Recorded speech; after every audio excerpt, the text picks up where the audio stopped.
दोस्तों, एक चौंकाने वाला सर्वे हमारे सामने आया है जहां पे कॉलेज के बाद 80% स्टूडेंट जॉब के लिए फिट नहीं हैं। जी हां, 80% स्टूडेंट जॉब के लिए फिट नहीं हैं। एक बहुत बड़ा परसेंटेज है जो कि यह इंडिकेट करता है कि कहीं ना कहीं बहुत बड़ा एक लेकुना है, कहीं गैप है। आइए इसी गैप को हम इस वीडियो में डिस्कस करते हैं। जी हाँ दोस्तों, मेरा नाम सुनील मिश्रा है। लाइफ आफ्टर कॉलेज में आपका स्वागत है। तो ये जो इतना बड़ा गैप आया है, 80% का जो गैप है, 80% का जो गैप है, इसके मेन रीज़न क्या क्या हैं? आइए हम उन्हीं मेन रीज़न के ऊपर बात करते हैं कि ये जो परसेंटेज आ रहा है 80% की, जहाँ पे स्टूडेंट कॉलेज के बाद किसी भी इंडस्ट्री के लिए फिट नहीं होता है या वो जॉब की एलिजिबिलिटी नहीं रखता है, तो ऐसे कौन कौन से फैक्टर होते हैं जो इस चीज़ को अफेक्ट करते हैं। तो ये देखिए, बिजनेस टुडे का सर्वे है कि जो 80% इंडियंस हैं वो जॉब के लिए फिट नहीं हैं, राइट। ये इंजीनियरिंग के लिए भी सर्वे है और ये सभी चीज़ों का एक सर्वे है जहाँ पे ये पाया गया है कि 80% स्टूडेंट जॉब के लिए फिट नहीं है। तो आइए स्टेप बाय स्टेप हम इस चीज़ों को समझते हैं। तो इसको हम लोगों ने दो चीज़ों में क्लासीफाई करके रखा है। ये जो आपको रेड मार्किंग दिख रही है, पूरे बाउंड्री की जो रेड मार्किंग है और इधर की जो रेड मार्किंग है, ये हमारे कंट्रोल में नहीं है। मतलब ये फैक्टर हमारे कंट्रोल में नहीं होते हैं जिसको हम चेंज नहीं कर सकते हैं, राइट। और ये जो ग्रीन वाली मार्किंग बता के रखी है जिसमें योर कंट्रोल और ये बाकी सब टोटल 7 पॉइंट्स लिखे हुए हैं, डिस्कस करते हैं। तो फर्स्ट हम डिस्कस करते हैं नॉट इन योर कंट्रोल, कि ऐसा कौन सी चीज़ जो आपके कंट्रोल में नहीं है। तो इसमें टोटल 6 फैक्टर है जो हमारे कंट्रोल में नहीं है। आइए स्टेप बाय स्टेप इसको डिस्कस करते हैं। फर्स्ट आपका आता है gap between current education system and industrial requirement. जी हाँ दोस्तों, एक काफ़ी बड़ा गैप है। एक जो हमारा एजुकेशन सिस्टम है और जो इंडस्ट्री की रिक्वायरमेंट है, इसमें काफ़ी बड़ा गैप है दोस्तों। शायद आज से 100-200 साल पहले अगर हम बात करें तो जो चेंजेस हुआ करते थे उसको एक सफिशिएंट टाइम मिलता था चेंज होने के लिए। पर आज की तारीख में जहाँ टेक्नोलॉजी और इंटरनेट का ज़माना जब से आया है, काफ़ी चीज़ें हर 6 महीने में मूव हो जाती हैं या 1 साल में मूव हो जाती हैं। तो हम ऐसा बोल सकते हैं कि जो चेंजेस पहले 100-200 सालों के अंदर एक मार्जिनल वे में होते थे, वही जबरदस्त चेंज आज 1 या 2 साल के अंदर हो जाते हैं। पर हमारा जो एजुकेशन सिस्टम है वो आज भी पुराने ढर्रे पे काम कर रहा है, जहाँ पे इंडस्ट्री की रिक्वायरमेंट रोज नई नई होती जा रही है। तो इसे हमें समझने की बहुत जरूरत है कि एक काफ़ी बड़ा गैप है हमारे करंट एजुकेशन सिस्टम के बीच में और इंडस्ट्रियल रिक्वायरमेंट के बीच में। देखिए यहाँ पे आज की तारीख में हमारा जो एजुकेशन सिस्टम है वो केवल एक पेपर क्वालिफिकेशन है। जी हाँ, जहाँ पे हम पूरे थ्योरी, एटिकेट, सोसाइटी, बिहेवियर, शायद इन चीज़ों को सीखते हैं, बट एक जो स्किल का पार्ट है वो हमारा कहीं ना कहीं काफ़ी रह जाता है। और इसी वजह से इंडस्ट्री के अंदर जो हमारी रिक्वायरमेंट है वो काफ़ी कम हो जाती है, इसलिए अनएम्प्लॉयमेंट का क्राइटेरिया बढ़ता जा रहा है। तो यहाँ पे हमको पेपर क्वालिफिकेशन तो मिल रही है, पर हमें फील्ड क्वालिफिकेशन या फील्ड का एक्सपीरियंस नहीं मिल पा रहा है हमारे एजुकेशन सिस्टम में, राइट। तो इसके दो चीज़ें, देखिए परेशान हर कोई है। एक स्टूडेंट भी परेशान है जिसको जॉब नहीं मिल रहा है, और एक इंडस्ट्री भी परेशान है जिसके पास आज की तारीख में स्किल्ड वर्कफोर्स की कमी है, राइट। दोनों ही परेशान है, एक जहाँ इंडस्ट्री भी परेशान है और स्टूडेंट भी परेशान है। तो अगर इस गैप को आप जितना मिनिमाइज करेंगे तो इंडस्ट्री को सही कैंडिडेट्स मिलेंगे जॉब के लिए, और उस बच्चे को सही जॉब मिलेगी उसके इंटरेस्ट के हिसाब से किसी भी इंडस्ट्री में। तो इस गैप को कम करना काफ़ी ज़्यादा जरूरी हो जाता है। तो मेरा यहाँ पे यही सजेशन है कि आप पेपर क्वालिफिकेशन के बजाय जो फील्ड एक्सपीरियंस होता है या फील्ड क्वालिफिकेशन होता है उसके ऊपर ध्यान दें। देखिए आप इसे कंट्रोल नहीं कर सकते क्योंकि ये गवर्नमेंट पॉलिसी के अंतर्गत आता है कि जहाँ पे आप एजुकेशन सिस्टम या नई शिक्षा पद्धति आज की तारीख में वैसे लागू हो रही है तो काफ़ी चीज़ें स्मूथ हो रही हैं। 6-7 से बच्चों को काफ़ी फील्ड एक्सपीरियंस के बारे में, स्किल डेवलपमेंट के बारे में सिखाया जाएगा। गवर्नमेंट का काफ़ी ज़्यादा इसके ऊपर आज की तारीख में फोर्स या अल्टीमेटली एक अवेयरनेस चल रहा है कि हम एजुकेशन सिस्टम को चेंज करें। पर ये आपकी भी खुद की भी रिस्पॉन्सिबिलिटी बनती है कि आप जिस फील्ड में इंटरेस्ट रखते हैं या जिस फील्ड में आप आगे जाना चाहते हैं तो उसमें पेपर क्वालिफिकेशन के साथ साथ उसके फील्ड एक्सपीरियंस से जरूरी चीज़ें भी आप जानना चालू करें, क्योंकि आप इसको जानना चालू करेंगे तो ही आपको पता चलेगा कि इस गैप को आप कैसे कंप्लीट कर सकते हैं, राइट। दूसरा सबसे इंपॉर्टेंट फैक्टर है कि जो 48% स्टूडेंट है वो अनरिलेटेड टू डिग्री हैं। अनरिलेटेड टू डिग्री का मतलब होता है कि जिस एजुकेशन या जिस कोर्स या जिस स्ट्रीम में आपने डिग्री करी उस डिग्री को छोड़ के या उस एजुकेशन सिस्टम को छोड़ के आप दूसरा काम कर रहे हैं। मैं ज़्यादा दूर तो नहीं जाता, मैं यहाँ पे खुद अपना एक एग्जांपल देता हूँ कि मेरा जो ग्रेजुएशन है वो आईपीएस एकेडमी इंदौर फार्मा में है, बी फार्मा में है, और मेरा जो पोस्ट ग्रेजुएशन है वो फार्माकोलॉजी नासिर मुझे मुंबई से है, राइट। तो मेरा बेसिकली जो फील्ड है वो एक फार्मास्यूटिकल फील्ड है, जो मेरा एजुकेशन है वो पूरा का पूरा फार्मा है। बट आज की तारीख में मैं जिस बिजनेस को रन कर रहा हूँ या जिस बिजनेस में मैं डील कर रहा हूँ वो पूरा का पूरा टेक्सटाइल बेस्ड बिजनेस है। तो मेरा एजुकेशन और मेरा जो आज की तारीख में करियर है या जो अल्टीमेटली एक मेरा जो एक्सपर्टीज हो गया वो टेक्सटाइल इंडस्ट्री हो गई है। तो इसी को हम लोग बोलते हैं अनरिलेटेड टू डिग्री, राइट। ये 48% बच्चों के साथ हो रहा है, यही नहीं मेरे साथ नहीं है, मेरे ख्याल से 50% लगभग 48% मतलब 50% बच्चों के साथ यही हो रहा है कि लगभग वो अनरिलेटेड टू डिग्री होते हैं। इसका क्या रीज़न होता है कि अनरिलेटेड टू डिग्री? तो यहाँ पे मिसमैच विद द वर्क किसकी वजह से होता है? सोसाइटी प्रेशर की वजह से होता है, फैमिली प्रेशर की वजह से होता है, लेक ऑफ अवेयरनेस, यहाँ पे अवेयरनेस की कमी होती है। बच्चे को पता ही नहीं होता है कि अल्टीमेटली उसका इंटरेस्ट क्या है, उसकी हॉबी क्या है, उसका पैशन क्या है, और वो किसी भी सब्जेक्ट को पूरा करने लग जाता है। ये इंडियन एजुकेशन सिस्टम की बात कर रहा हूँ, पर बाहर अगर आप निकलेंगे इंटरनेशनली, अगर आप मूव करेंगे जर्मनी के अंदर, आज की तारीख में देखिए यूएस के अंदर, अगर 6-7 में बच्चे का एक विजन क्लियर हो जाता है या उसका एक एरिया ऑफ इंटरेस्ट अगर आइडेंटिफाई हो जाता है तो बच्चे को उसी फील्ड में आगे बढ़ाया जाता है, राइट। देन आपका लेक ऑफ मेंटरशिप भी सबसे इंपॉर्टेंट फैक्टर है। देखिए छोटी सी जिंदगी होती है, 60 साल की जिंदगी होती है, हम कितना एक्सपीरियंस लेंगे और कितना अपने एक्सपीरियंस से सीखेंगे। ज़्यादा अच्छा है कि हम दूसरे के एक्सपीरियंस से भी सीखें कि अल्टीमेटली अगर हम किसी भी फील्ड में जा रहे हैं, अगर हमें सिंपल सी बात है, अगर सिविल इंजीनियर बनना है तो सिविल इंजीनियर से उसकी एक मेंटरशिप ली जाए कि यार आपकी फील्ड में मैं आना चाहता हूं, या पेरेंट्स को थोड़ा सा अवेयर होना पड़ेगा यहाँ पे कि मेरे बच्चे को मैं सिविल इंजीनियर की फील्ड में भेजना चाहता, तो आप बताइए कि अल्टीमेटली आगे जाके या 10 साल बाद इसके क्या क्या ऑप्शंस अवेलेबल होंगे हमारे बच्चे के लिए। तो एक लेक ऑफ मेंटरशिप सबसे बड़ा फैक्टर होता है, जहाँ पे इंडिया के अंदर हर आदमी राय तो देता है बट शायद सही राय नहीं दे पाता है। तो इसके लिए आपको सिलेक्शन ऑफ मेंटर भी बहुत जरूरी होता है कि आप किस आदमी से सलाह ले रहे हैं, ये भी आपके लिए बहुत मायने रखता है, राइट। तो ये अनरिलेटेड टू डिग्री हमारे लिए बहुत इंपॉर्टेंट पॉइंट होता है जो कि हमें समझना चाहिए। तीसरा सबसे इंपॉर्टेंट होता है कि मार्केट का flow at the time of college admission या facility available at the time of admission, कि जब आप कॉलेज में एडमिशन ले रहे हैं 12th के बाद आप किसी भी कॉलेज या टेक्निकल या नॉन टेक्निकल कॉलेज में एडमिशन ले रहे हैं, तो उस समय क्या आपके दिमाग में चलता है? देखिए ये 3 या 4 चीज़ें हैं सबसे इंपॉर्टेंट चीज़।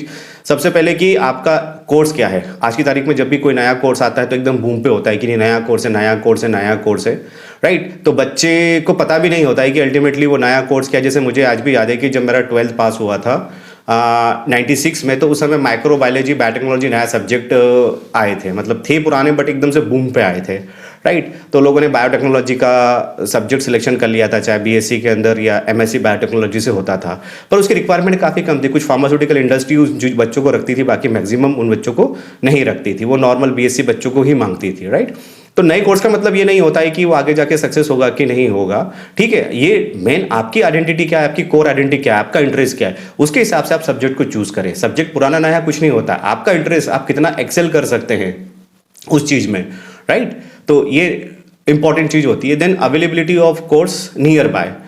जब मैं कॉलेज के अंदर असिस्टेंट प्रोफेसर था तो जो बच्चों का जो एडमिशन लेने का क्राइटेरिया था वो उनका इंटरेस्ट नहीं था, राइट। पहली बात तो नया कोर्स अवेलेबल है, दूसरा कि उनके पास कौन कौन सी फैसिलिटी अवेलेबल है उस समय नियर बाय। जैसे मान लीजिए कि यहाँ पे सबसे अच्छा एग्जांपल मैं आपको देता हूँ बस का, राइट। मान लीजिए कि इंटीरियर है और 4 कॉलेज में से केवल एक कॉलेज की बस पर्टिकुलर उस लोकेशन पे जाती है, तो माता पिता का यही सोचना होता है कि हम अपने बच्चे को बाहर कहाँ रखेंगे, इतनी दूर कहाँ भेजेंगे। बस फैसिलिटी अवेलेबल है, आज की तारीख में मेरे ख्याल से 50 से 60 किलोमीटर या 80 किलोमीटर तक कॉलेज बसें आराम से रन करती हैं, राइट। मैं धामनोद के अंदर रहता हूँ और इंदौर और धामनोद के बीच का जो डिस्टेंस है वो 80 किलोमीटर का है, और 3 या 4 कॉलेज की बस हमारे इवन धामनोद और धामनोद के आगे तक जाती हैं। सुबह बच्चे यहाँ से जाते हैं, शाम को वापस आते हैं। अब बच्चों के पास कोई दूसरा ऑप्शन अवेलेबल नहीं है, यहाँ पे उनका इंटरेस्ट काउंट नहीं हो रहा है, राइट। यहाँ पे केवल क्या काउंट हो रहा है, फैसिलिटी काउंट हो रही है कि जिस कॉलेज की बस फैसिलिटी अवेलेबल है उस कॉलेज में जो कोर्स अवेलेबल है बच्चे उस कोर्स को करेंगे, ना कि अपने इंटरेस्ट के हिसाब से करेंगे, राइट। तो आगे जाके कुल मिला के ये वही फिर अनरिलेटेड टू डिग्री हो जाएगा, मिसमैच हो जाएगा कि आपने कोर्स भैया फार्मा में करा है और काम आप टेक्सटाइल में कर रहे हैं। तो ये सब चीजें होती हैं, ठीक है। दूसरा क्या होता है कि आपके रिलेटिव, मान लीजिए कि खासकर जो बच्चियां होती हैं उनके लिए कि ये बाहर निकलना एक टास्क हो जाता है, और बाहर निकलने के बाद एक सेफ्टी सबसे बड़ा टास्क हो जाता है। तो मान लीजिए कि अगर मेरा ब्रदर या कोई मेरे रिलेटिव अगर दूसरी कोई बड़ी सिटी में रहते हैं तो मैं अपने बच्चों को वहाँ भेजूंगा, राइट। अब वो मान लीजिए इंदौर के अंदर है, मुंबई के अंदर नहीं है मेरा रिलेटिव, बट मेरे बच्चे को अगर कोई मुंबई वाला कोर्स करता है तो मैं शायद उससे अलाउ नहीं करूंगा। क्यों? क्योंकि मेरे जो रिलेटिव हैं या जो मेरी जान पहचान है वो सब इंदौर के अंदर है। तो इंदौर के अंदर जो कोर्स अवेलेबल होंगे वो उस बच्चे को मिल जाएंगे, ना कि मुंबई वाले कोर्स मिल पाएंगे। तो इसे आप समझ सकते हैं इस तरीके से हम जो डिसीजन लेते हैं वो बेसिकली फैसिलिटी के बेसिस पे लेते हैं कि वहाँ पे किस तरह की फैसिलिटी, किस तरह का इंफ्रा अवेलेबल है, हमारे रिलेटिव या हम किस पर्सन को जानते हैं। तो यहाँ पे बच्चे का इंटरेस्ट काउंट नहीं होता, यहाँ फैसिलिटी काउंट होती है, जिसकी वजह से काफ़ी बड़ा गैप क्रिएट हो जाता है बच्चे के पैशन के बीच में और उसके डिग्री के बीच में, और आगे जाके फिर वही होगा कि वो अनरिलेटेड टू डिग्री या मिसमैच हो जाएगा, राइट। तो ये चीज़ें भी हमारे लिए बहुत ज़रूरी होती हैं। मेरा यही कहना है कि आपके बच्चे की जो कोर आइडेंटिटी है, आपके बच्चे का जो इंटरेस्ट है, भले ही वो गांव में हो, शहर में हो या मेट्रो में हो, किसी भी जगह हो, आपको उसी सब्जेक्ट में एडमिशन दिलाएं। आप ये ना सोचें कि वहाँ पे बस जाएगी कि नहीं जाएगी, आपके रिलेटिव रहेंगे कि नहीं रहेंगे, या कोई आप पर्सन को जानते कि नहीं जानते। आज की तारीख में सब जगह सब चीज़ें अवेलेबल है, हॉस्टल्स हैं, मेस है, काफ़ी फेसबुक का ज़माना है, मेरे ख्याल से जान पहचान निकालने में ज़्यादा टाइम लगता नहीं है। तो ये सब चीज़ें मायने नहीं रखती, बट आप अपने इंटरेस्ट का ही काम करें ताकि आगे जाके आपको किसी भी तरह की कोई तकलीफ ना हो।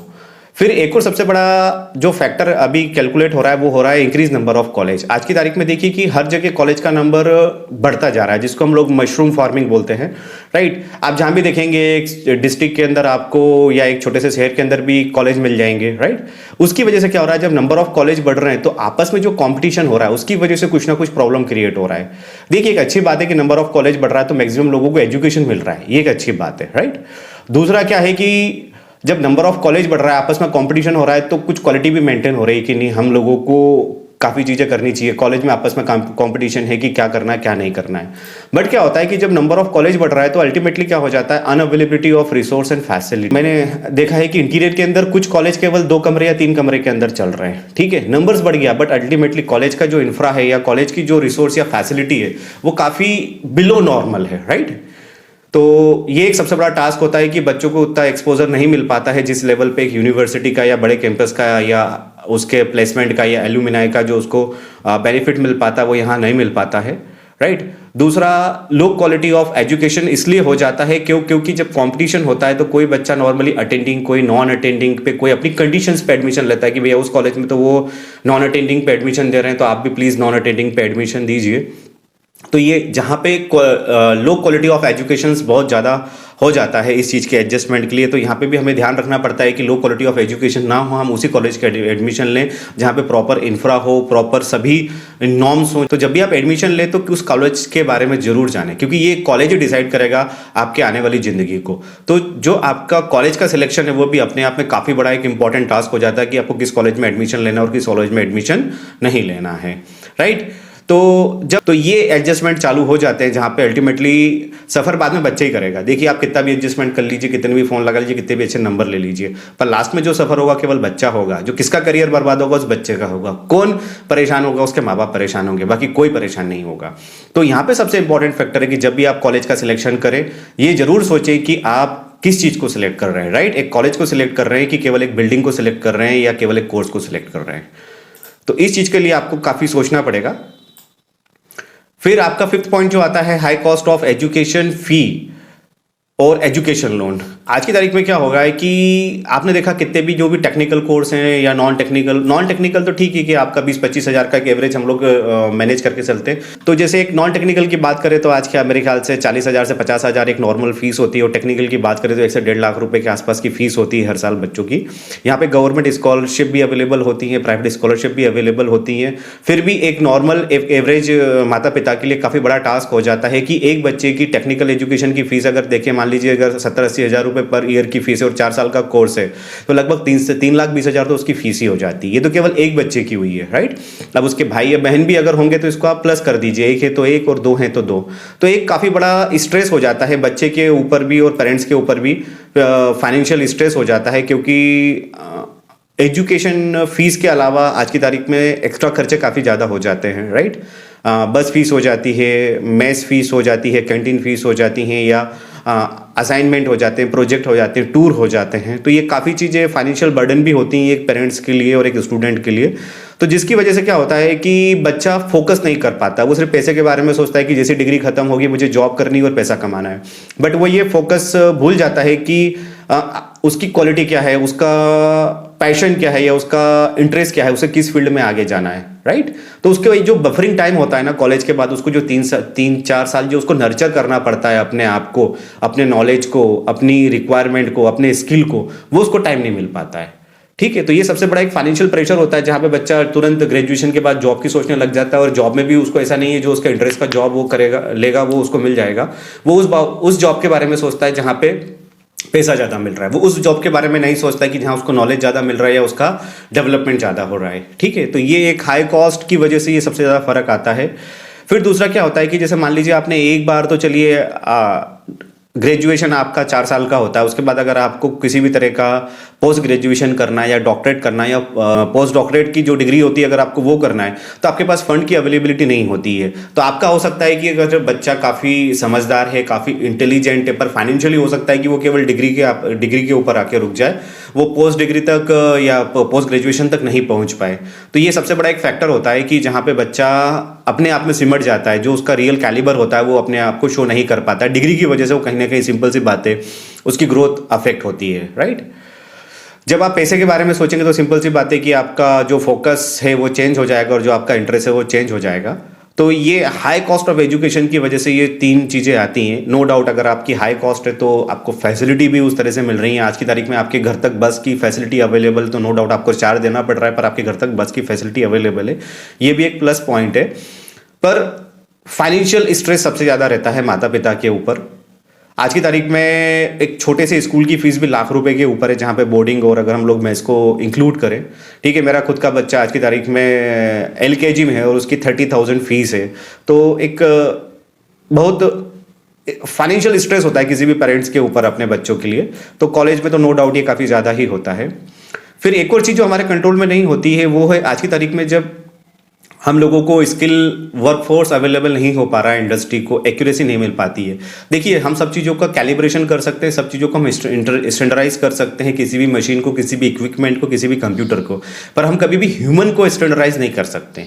उसके लिए हमें कंटिन्यू उसको स्किलिंग करना पड़ता है, अपग्रेडेशन करना पड़ता है। तो जहाँ पे इंडस्ट्री आज की तारीख में जब मार्केट इतना कॉम्पिटिटिव हो गया है, हर जगह इंडस्ट्री की रिक्वायरमेंट बिल्कुल परफेक्ट होती जा रही है कि प्लस माइनस केवल 1% का फर्क आना चाहिए, ज़्यादा फर्क नहीं आना चाहिए। तो इंडस्ट्रियों ने क्या करा है कि आज की तारीख में ऑटोमेशन को ज़्यादा प्रेफर कर लिया है, जो कि ईजी भी होता है, जिसमें उनका पैसा भी काफ़ी शुरू में इन्वेस्टमेंट कॉस्ट ज़्यादा आती है, बट बाद में उनका काफ़ी पैसा बच जाता है, लेबर कॉस्ट और प्रोसेस फास्ट हो जाती है। तो सभी इंडस्ट्रियाँ आज की तारीख में ऑटोमेशन पर धीरे धीरे शिफ्ट होती जा रही हैं, जिसकी वजह से जो स्किल वर्क फोर्स है वो थोड़ा सा कम लगता है किसी भी इंडस्ट्री को। तो ये 6 मेन मुख्य बिंदु होते हैं जहाँ पे कोई भी चीज़ अफेक्ट करती है उस स्टूडेंट के करियर को, राइट।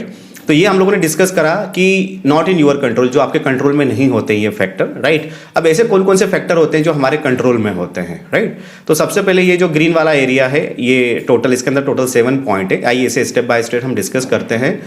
तो ये यहाँ पे है कि do course as per your core identity. Core identity का मतलब होता है कि आपकी आइडेंटिटी क्या है, राइट। आपकी आइडेंटिटी का मीनिंग ये नहीं है कि आपकी नेशनलिटी क्या है, आपका कल्चर क्या है, आपका नाम क्या है, मैं उसकी बात नहीं कर रहा हूँ। मैं यहाँ पे ये बात कर रहा हूँ कि आपका कोर क्या है, मतलब आपका एरिया ऑफ इंटरेस्ट क्या है, राइट, आपका पैशन क्या है और आपको किस काम को करने में खुशी मिलती है, राइट। अगर आप इस काम को थोड़ा सा एक लाइन अप करेंगे तो आपका जो कोर आइडेंटिटी वो आप लोग आइडेंटिफाई कर लें और उसके हिसाब से अगर किसी भी कोर्स को आप करते हैं तो आपको आगे जो रिजल्ट मिलेंगे वो काफ़ी ज़बरदस्त रिजल्ट मिलेंगे, राइट। तो जैसे यहाँ पे आपका है कि आपकी आइडेंटिटी क्या है, आपका इंटरेस्ट क्या है, आपका पैशन क्या है, आपकी स्किल क्या है, आपकी क्वालिटी क्या है और आपका ड्रीम क्या है। तो यहाँ पे आपको आपकी आइडेंटिटी के बारे में सोचना पड़ेगा। यहाँ आपको आपके एरिया ऑफ इंटरेस्ट के बारे में सोचना पड़ेगा कि आपका एरिया ऑफ इंटरेस्ट क्या है। तो जब भी आप 10th में आप सब्जेक्ट सिलेक्शन करें तो अपने एरिया ऑफ इंटरेस्ट को जरूर चूज करें कि उससे रिलेटेड कौन सा सब्जेक्ट आपके लिए बेस्ट रहेगा। और जब भी आप 12th के बाद किसी कॉलेज का सिलेक्शन करें, ब्रांच का सिलेक्शन करें, तो आप इस चीज़ को भी जरूर में ध्यान में रखें कि आपका एरिया ऑफ इंटरेस्ट क्या रहेगा। आज की तारीख में जब माता पिता से मैं मिलता हूँ तो उन लोगों का सिंपल सा क्लियर विजन होता है कि भैया जो बच्चे का इंटरेस्ट है हम उसको करेंगे। जैसे एक हमारे परिचित है, वो बहुत बड़े बिजनेसमैन है, बट उनका बच्चा आर्ट्स एंड कॉमर्स और क्रिएटिविटी में काफ़ी अच्छा उसका हैंड है। तो उन लोगों ने साफ बोल दिया कि ठीक है, इसको अकाउंटिंग वगैरह हम लोगों को नहीं सिखानी, इसका जो एरिया ऑफ इंटरेस्ट है वो आर्ट है, राइट। तो हम उसको आर्ट वाला सब्जेक्ट वो जिस जगह बोलेगा हम उसको एडमिशन दिला देंगे और उसको आगे उस फील्ड में हम आगे बढ़ा देंगे। तो ये चीज़ें होती हैं, ठीक है। उसमें उस समय क्या, जब आप काम करते तो आपको काम नहीं लगता, वो बोझ नहीं लगता। क्यों? क्योंकि आपका पैशन, आपके इंटरेस्ट का काम हो रहा है। तो लाइफ में आपका जो हैप्पीनेस का क्राइटेरिया वो बढ़ जाता है। तो जब भी आप किसी भी कोर्स को सिलेक्शन करें या ब्रांच को सिलेक्शन करें या एरिया को सिलेक्शन करें तो सबसे पहले आपकी कोर आइडेंटिटी को जानना आपके लिए बहुत जरूरी हो जाता है कि what is your real identity, आपकी रियल आइडेंटिटी क्या है, राइट। अगर आप इसको पहचान लेंगे तो आपके लिए सब चीज़ें ईजी हो जाएंगी, और ये कोई बड़ा टास्क भी नहीं होता है, कोई रॉकेट साइंस भी नहीं होता है। आप थोड़ा सा शांति से बैठे, थोड़ा सा अपने बारे में समझने की कोशिश करें, ठीक है। आपके माता पिता, आपके मेंटर, आपके टीचर, आपके फ्रेंड लोग काफ़ी हेल्प कर सकते हैं इस जगह। आप थोड़ा सा भी आइडेंटिफाई करेंगे, किसी चीज़ को ज़्यादा एग्जैगरेटेड बारे में ना सोचें, थोड़ा सा प्रैक्टिकली अप्रोच रखें, राइट। तो ये चीज़ें बहुत ज़रूरी होती है जिसमें आप लोगों को सोचना पड़ेगा। फिर increase the level of sincerity, आपका सिंसियरिटी का लेवल काफ़ी ज़्यादा होना चाहिए। आपको ऐसा लगता है कि आपको सब चीज़ें पता है, जब आप रियल फील्ड में जाते हैं तो आपको पता रहता है कि ऐसी कोई चीज़ें आपको नहीं पता होती हैं, आपको काफ़ी बड़ा गैप क्रिएट होता है आपकी सिंसियरिटी के बीच में। तो एक थोड़ा सा सिंसियरिटी का पार्ट अगर हम थोड़ा सा इंक्रीज कर लें, ठीक है, और बहुत ईजी है। सिंसियरिटी का मतलब नहीं होता है कि आप बिल्कुल गंभीर होकर बैठ जाए। सिंसियरिटी का मतलब होता है जो भी आप डिसीजन ले वो थोड़े से प्रैक्टिकल डेटा के बेसिस पे लें, राइट, रियलिस्टिक डेटा के बेसिस पे लें। क्योंकि अल्टीमेटली क्या होता है, आपका जो डेवलपमेंट होता है ना, बचपन से लेकर जो अब आप एक पैदा होते हैं और जब आप 18 साल तक एक जो गवर्नमेंट ने एक एज डिसाइड करके रखी है उसमें शिफ्टिंग होती है। जब आप उसको देखें ना थोड़ा सा, तो आप हार्ट टू माइंड में शिफ्ट होते हैं। जब आप छोटे बच्चे होते हैं तो केवल दिल से सोचते हैं, ठीक है। आपका खिलौना टूट जाएगा, आप 1 सेकंड में रो देंगे, आपको खिलौना मिल जाएगा, 1 सेकंड में आप हंस देंगे, ठीक है। आपके लिए बिल्कुल हार्ड से सोचना होता है। धीरे धीरे क्या होता है, जब आपकी एज बढ़ती है, आप प्रैक्टिकली आप होते जाते हैं, अपने आप को आप बोलते हैं कि मैच्योर हो गए, प्रैक्टिकली हो गए, तो आपका जो शिफ्टिंग होता है सोचने का, ऐसा नहीं है कि हमारा हार्ट नहीं सोचता, हम हार्ट से सोचते हैं, राइट, है ना। तो धीरे धीरे आपकी शिफ्टिंग होती है थिंकिंग की, कि आप हार्ट से कहाँ जाते हैं, आप ब्रेन तक जाते हैं। ब्रेन मतलब बहुत मैच्योरिटी है, प्रैक्टिकल लेवल पे आप सोचने लग जाते हैं उन चीज़ों को, ठीक है। तो इसका रीजन ये होता है कि जितना आप प्रैक्टिकली सोचेंगे वो रियलिस्टिक डेटा आपके लिए अच्छा रहेगा।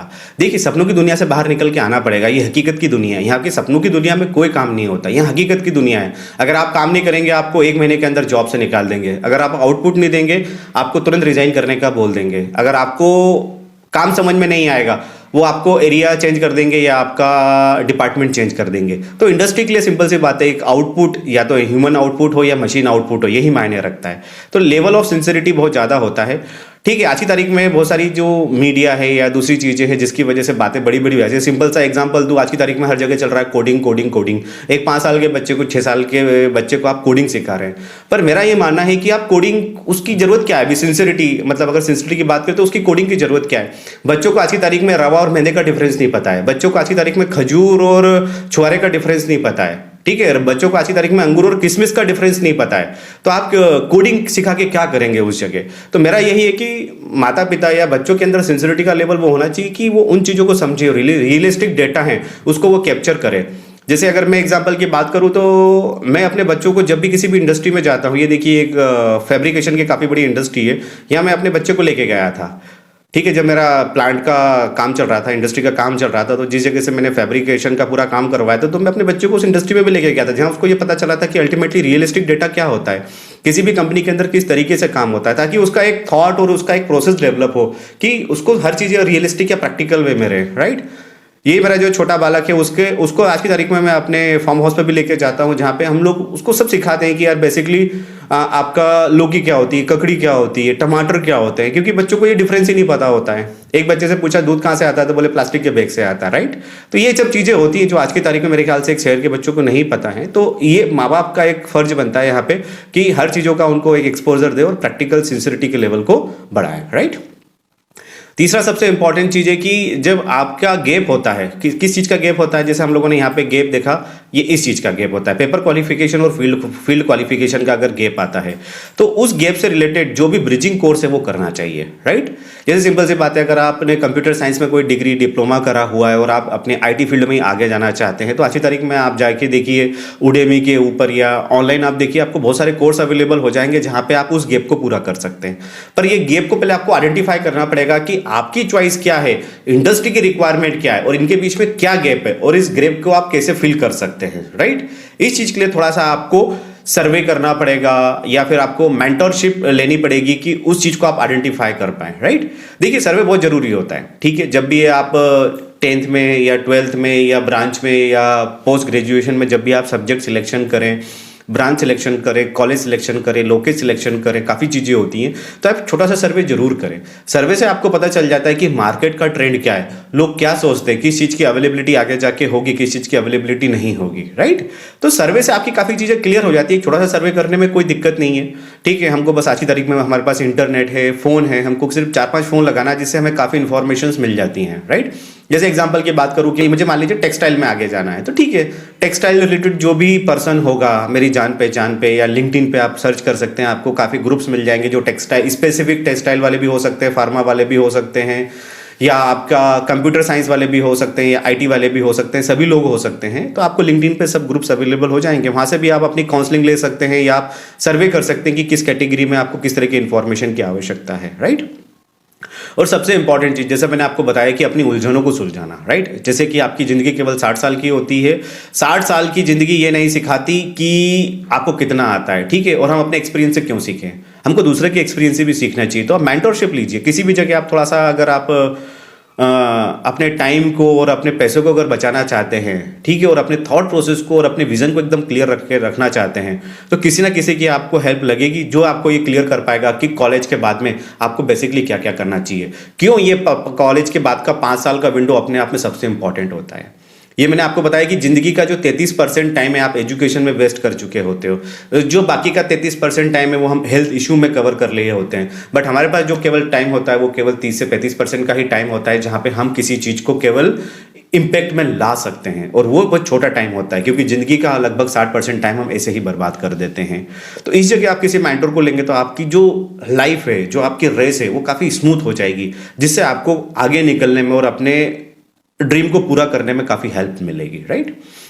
तो 6 नंबर का पॉइंट है कि आप अपने ग्रेजुएशन लेवल पे लोन को ना लें, आप अपने उस लोन को बचा के रखें पीजी लेवल के लिए, आगे के इंटरेस्ट के लिए।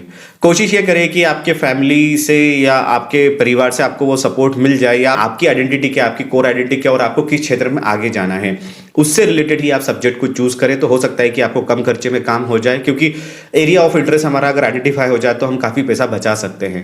तो जो हमारा ग्रेजुएशन का लेवल होता है उस जगह हम किसी भी तरह का एजुकेशन लोन ना लें, क्योंकि अगर हम लोग एजुकेशन के फिगर पे अगर आ गए तो हम वही ईएमआई और वही बैंक के चक्कर में अपने आगे की पढ़ाई और अपने आगे के करियर को सप्रेस कर देंगे, राइट। या अगर हमें उसको करना भी होगा तो काफ़ी ज़्यादा स्ट्रगल करना होगा, हमें काफ़ी टाइम लग जाएगा उस चीज़ से बाहर निकलने के लिए। जो 7 नंबर का पॉइंट है वो आता है आपका इंटर्नशिप। जब मैं कॉलेज के अंदर था तो फार्मा के अंदर भी बच्चों का 1 महीने का इंटर्नशिप होता है कि किसी भी फार्मास्यूटिकल इंडस्ट्री के अंदर जाके उनको बेसिक जो इंडस्ट्री के कल्चर होते हैं, जो बेसिक इंडस्ट्री का जो नॉर्म्स होता है वो सीखना पड़ता है।